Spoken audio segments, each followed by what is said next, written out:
Une série de meurtres se produit dans une résidence universitaire américaine. Le seul indice est une marque de morsure sauvage sur l'une des victimes. Les enquêteurs en sont convaincus. Un certain Ted Bundy en serait l'auteur. Au Canada, la police se met à la recherche d'un tueur sadique dans une ville touristique. Les victimes s'accumulent, mais aucun indice ne subsiste. Sur une aire d'autoroute en Floride, des automobilistes se font violemment attaquer. La trace de main ensanglantée sur la scène de crime semble suggérer que l'agresseur est une femme. Les profilers et les psychologues sur ces affaires cherchent à comprendre les pulsions meurtrières des tueurs en série pour, enfin, parvenir à les arrêter. Vous écoutez Pulsions meurtrières dans la tête des tueurs, première partie.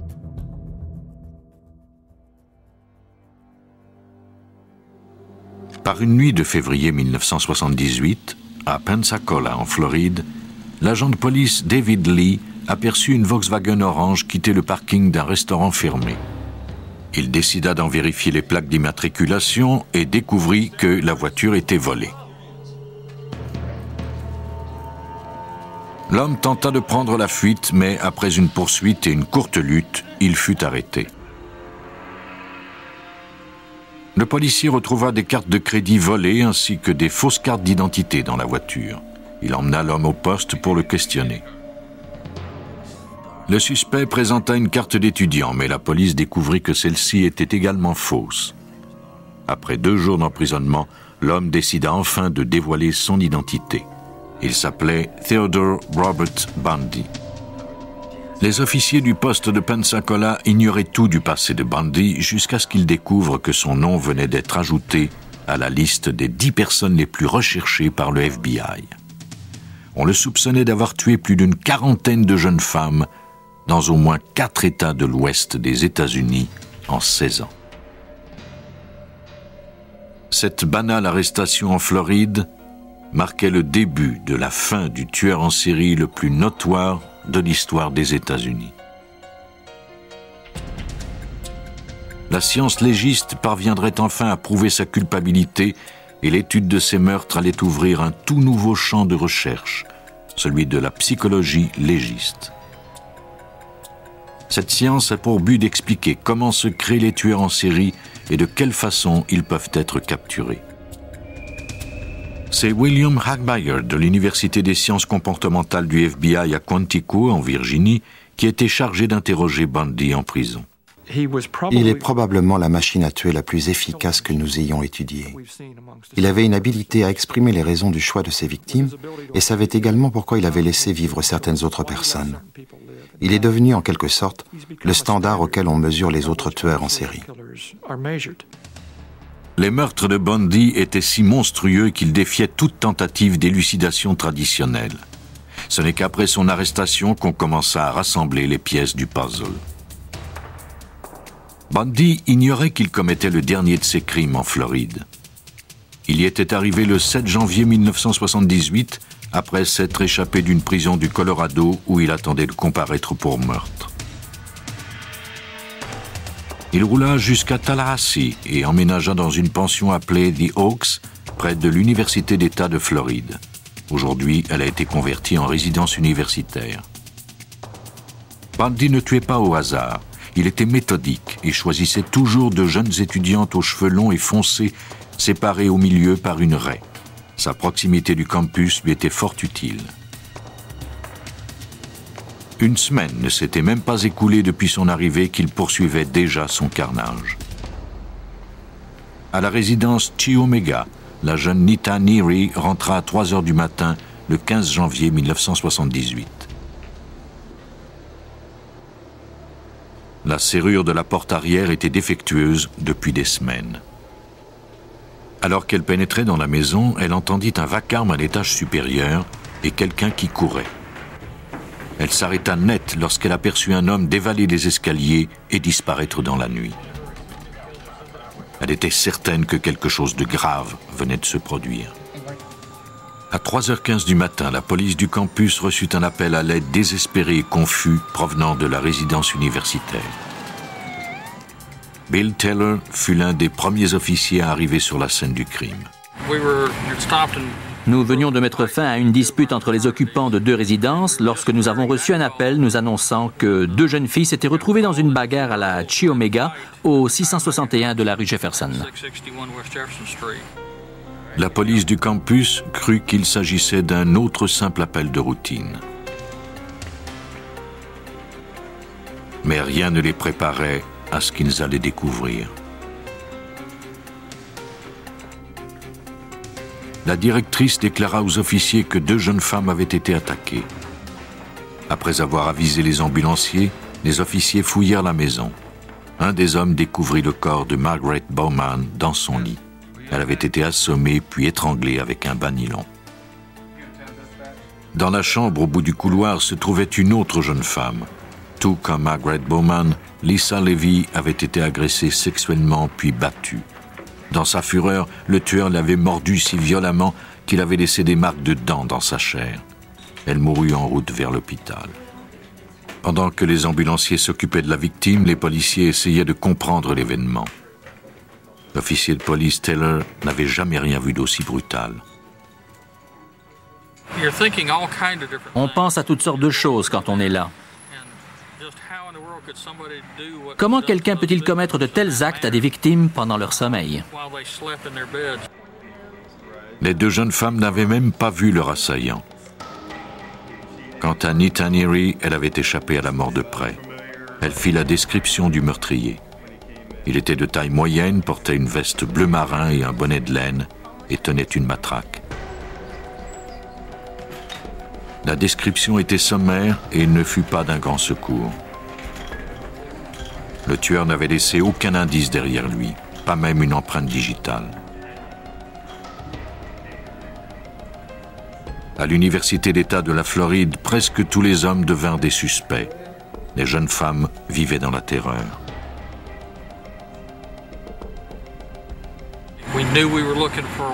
Nous savions que nous cherchions un homme blanc qui mesurait 1,70 m à 1,80 m. Nous savions qu'il portait une veste de couleur foncée et une casquette bleu marine. Nous surveillions quiconque marchait dans la rue. Est-ce que cela correspondait? Où pouvait-il être maintenant? Était-il en train de s'attaquer à quelqu'un d'autre? Grâce à la fameuse liste des 10 personnes les plus recherchées par le FBI, le passé rattrapait enfin Bundy. La police de Floride était persuadée qu'il était l'auteur des meurtres de la résidence Chi Omega, mais elle devait en faire la preuve. Le seul indice découvert à la Chi Omega était la marque de dents sur le corps de Lisa Levy. Les enquêteurs espéraient qu'elle serait suffisante pour prouver son crime. L'analyse de cette morsure fut confiée à l'odontologiste Richard Souviron. Lorsque Bundy a été arrêté, la marque de dents n'était pas une priorité.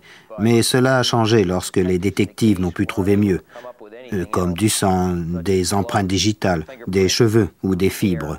Ils ont donc décidé d'exploiter cette voie. C'était la première fois que la Cour de Floride se faisait présenter un élément de preuve de cette nature. Les enquêteurs n'avaient tout simplement pas d'autre alternative. Heureusement, la morsure avait laissé une marque très nette. Souviron remarqua que les dents du tueur étaient particulières. Elles étaient crochues et ébréchées à plusieurs endroits et placées d'une façon inhabituelle. Il devait prendre l'empreinte des dents de Bundy pour les comparer, mais avant, il lui faudrait obtenir un mandat, avec pour seul argument la ressemblance des dents de Bundy à celles du tueur. Une photo de Bundy qui mettait ses dents en évidence suffit à convaincre un juge de signer le dit mandat. Souviron pouvait donc procéder à l'empreinte des dents de Bundy. À partir de ces empreintes, il fit un moulage. La particularité des dents de Bundy était maintenant évidente. Sa dentition était unique. Je n'ai jamais vu des dents comme ça, et je crois que personne d'autre que lui n'a de telles dents.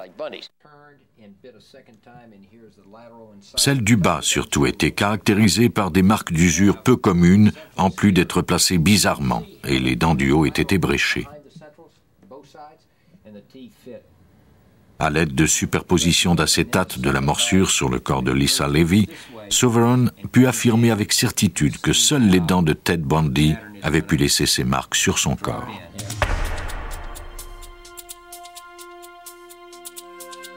Sur la base de cette preuve, le grand jury de Floride inculpa Bundy le 27 juillet 1978 des 2 meurtres de la Chi Omega. Son inculpation fut annoncée à la télévision.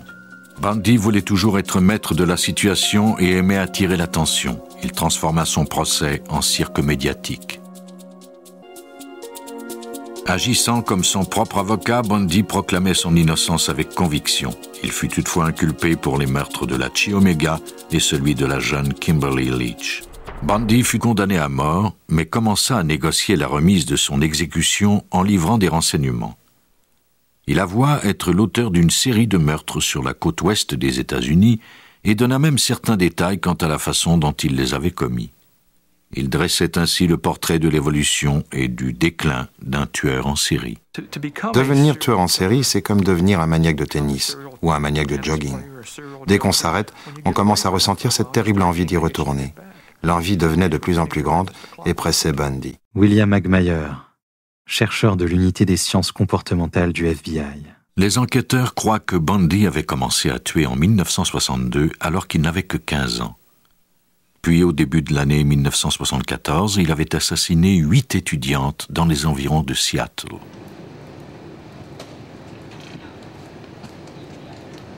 Le bras en écharpe ou marchant à l'aide de béquilles, Bundy se servait de son charisme pour attirer ses victimes. Il avait ainsi piégé 6 femmes en 6 mois. Ted Bundy croyait que ses victimes avaient le choix, qu'elles n'étaient pas obligées de le suivre. Et il a répété maintes fois qu'il n'était pas un homme des cavernes. Il disait « Je ne les emmenais pas de force, elles venaient à moi ». Enhardi par ses réussites, il se risqua un jour à chercher ses victimes au parc du lac Sammamish, près de Seattle, lors d'un week-end bondé de visiteurs. 2 jeunes femmes qui se trouvaient au lac ce jour-là, Janice Hutt, 23 ans, et Denise Nazloun, 18 ans, furent aperçues chacune leur tour quittant le site, en compagnie d'un handicapé, et ceci dans un intervalle de 4 heures. C'est la dernière fois qu'on les a vues vivantes. À partir des descriptions de témoins, des artistes légistes réalisèrent un portrait de ce jeune homme mince qui parlait avec un accent canadien et s'appelait Ted. Le succès de Bundy reposait sur son charme, son apparence et son éloquence. Personne ne pouvait soupçonner de telles inclinations meurtrières. L'écrivain Ann Rule, originaire de Seattle, a consacré sa carrière à étudier les tueurs et leurs victimes. En 1975, à ses tout débuts, elle fut engagée pour écrire un livre à propos du tueur de Seattle.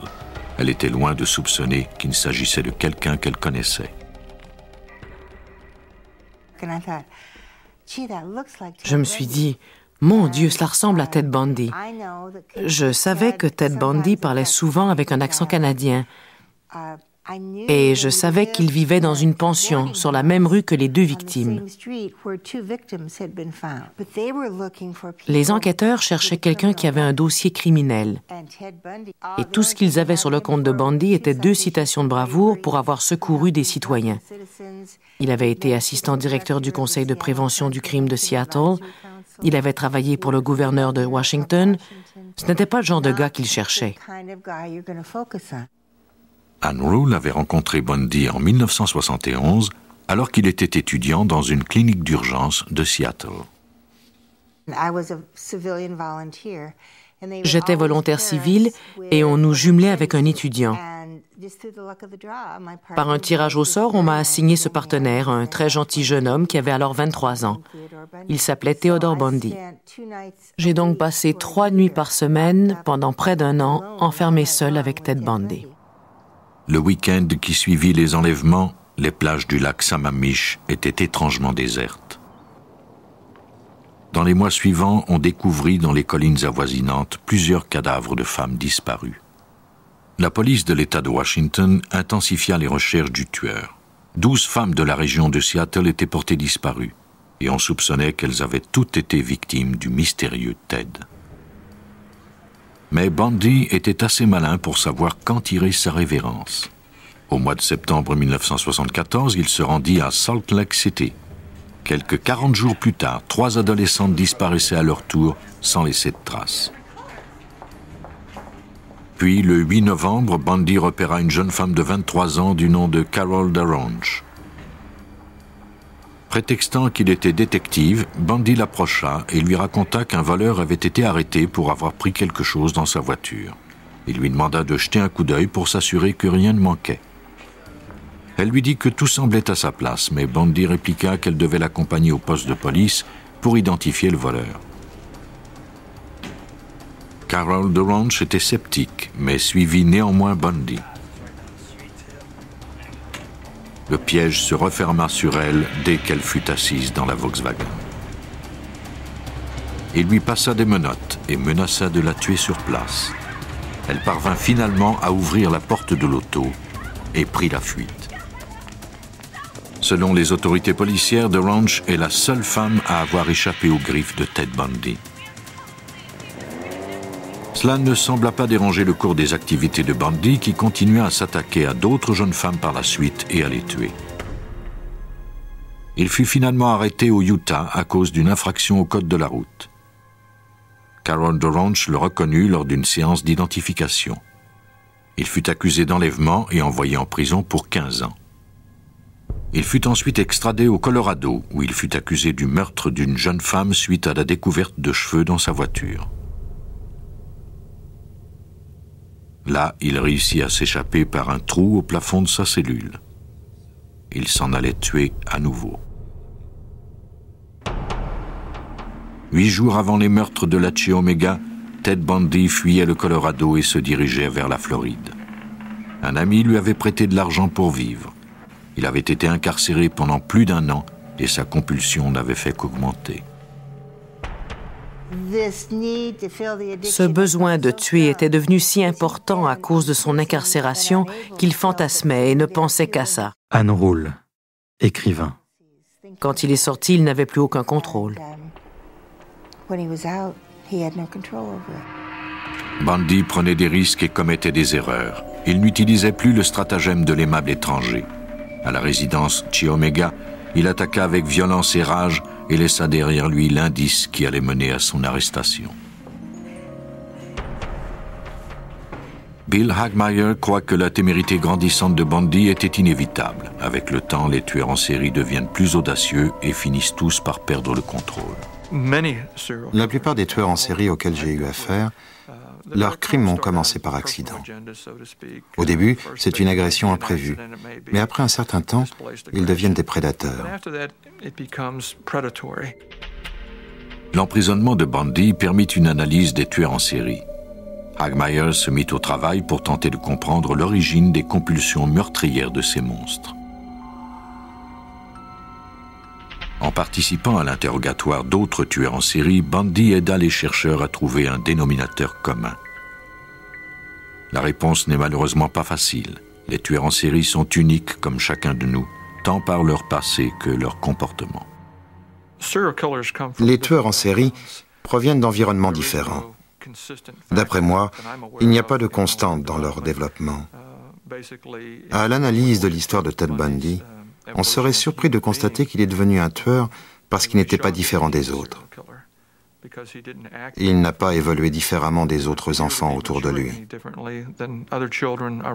L'auteur Ann Rule croit que les tueurs de la trempe de Bundy ont cela dans leur gène. Je crois que pour créer un tueur en série ou n'importe lequel sociopathe sadique, cela nécessite une prédisposition génétique à la violence, comme certaines personnes peuvent jouer du violon ou d'autres danser la claquette. Ces personnes ont une tendance à la violence. Nous ne le saurons jamais si l'enfant naît dans un environnement d'amour et de sécurité. Mais s'il y a ce terrible synchronisme entre la prédisposition génétique et un environnement abusif, le terreau sera parfait pour la croissance d'une telle personne. Vers le début de la vingtaine, Bundy avait découvert qu'il était un enfant illégitime. Il aspirait à une vie plus luxueuse que celle que son père lui offrait et voulait s'impliquer dans la politique régionale. Mais ce qui déclencha probablement sa rage fut le rejet d'une étudiante de la haute société. Moins d'1 an plus tard, il commençait sa tuerie. Toutes ses victimes ressemblaient à celles qui l'avaient rejeté. l'agent Hagmaier passa beaucoup de temps avec Bundy et ce dernier alla même jusqu'à l'appeler son ami. Il lui racontait son expérience de tueur. Bundy me disait, quand on est seul avec une victime qui est pleine de vie, vibrante, et qu'elle plaide pour sa vie, on devient un dieu. On a pouvoir de vie ou de mort. Et quand on les tue, on entend le dernier son qu'elles émettent et on peut en quelque sorte goûter le dernier souffle de cette personne. Il ajoutait, « Il y a un incroyable sentiment de puissance et c'est ce qui nous nourrit après un certain temps. » Bundy fut accusé du meurtre de 3 femmes et confessa en avoir tué au moins une 30aine d'autres. La police ne saura jamais s'il s'agissait de vantardise ou si c'était la vérité. Il reçut sa punition finale le 24 janvier 1989 en Floride, exécuté par électrocution.